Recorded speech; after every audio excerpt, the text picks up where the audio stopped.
On with Thomas Smith, and Tom is the director of cybersecurity for the New York State Department of Homeland Security. I guess am I saying that correctly?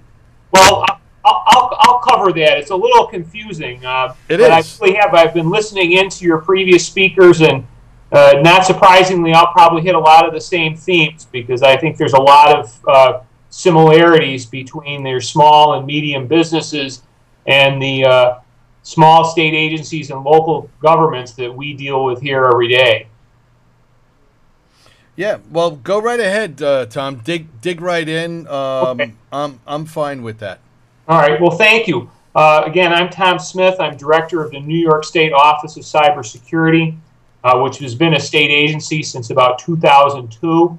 But in 2010, as part of a governmental reorganization, we became part of the new Division of Homeland Security and Emergency Services, which enabled us to take advantage of a lot of the resources of a number of other agencies and help us do our jobs more efficiently. So when we talk about our statutory responsibility for protecting the state's cybersecurity infrastructure, it sounds like a big monolithic entity, but what we're really talking about is more than 70 agencies with hundreds of locations, thousands of employees who are moving around the state, accessing systems all the time. So we're really a big conglomerate of a lot of little entities. So a lot of the things that we've been talking about tonight really are ring true for me, that we have a lot of the same issues as the small and medium businesses. Everyone's resource constrained. So what we try to do every day is provide our customers and others with resources. We're very much of the mind of build it once and use it many times. So just in that vein, what I'd like to say is, we look at some of these big themes in cybersecurity. Some of the other speakers have touched on it. I wanted to touch on a couple big themes and then talk about some of the practical object lessons that we've seen in state and local government. We talk about the commercialization of cybercrime. It's just not the individual anymore. You can go out on the internet and buy malware, buy access to botnets without having much technical skill. And these things are not do-it-yourself anymore. They come with warranties and maintenance and service level agreements. So that's a scary trend that almost anybody can access some of these sophisticated tools to mount an attack on any organization.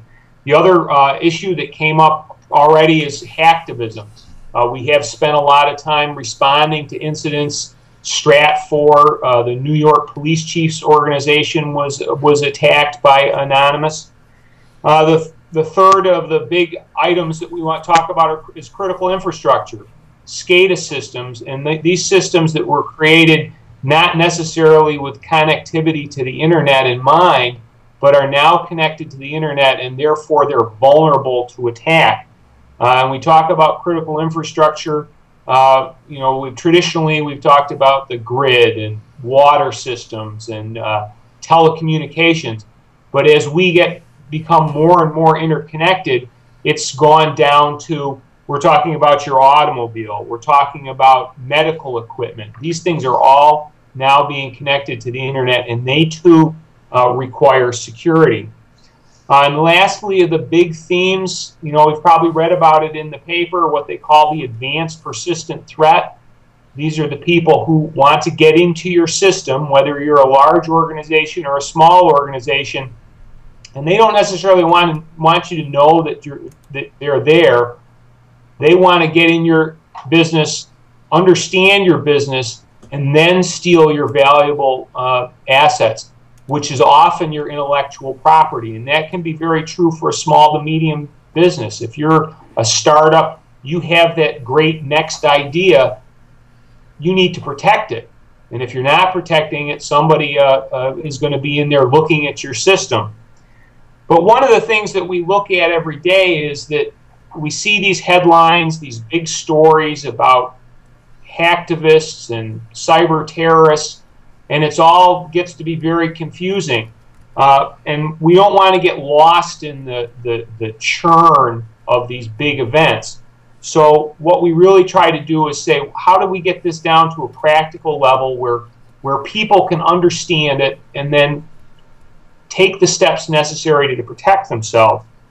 So what we do to try to bring it out of the realm of science fiction where it can only happen to somebody else is really use some of the incidents that we see as object lessons for people, for the small business or the small entity, to make them understand that they are vulnerable, but they also have the ability to protect themselves. Well, why don't we pick it up from there, Tom? And